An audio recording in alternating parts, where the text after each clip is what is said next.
首先係物業入嚟嘅大門，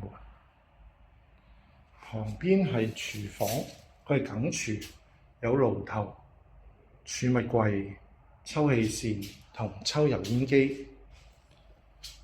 洗手間係明廁，企缸設計，方便淋浴。飯廳嘅位置可以擺個4人飯台。客廳嘅地方一邊可以放電視櫃，另一邊放梳化啦。對住就係附近嘅內園，亦望到樹林。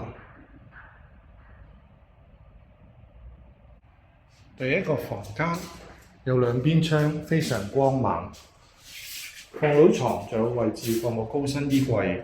對住就係附近嘅樹林。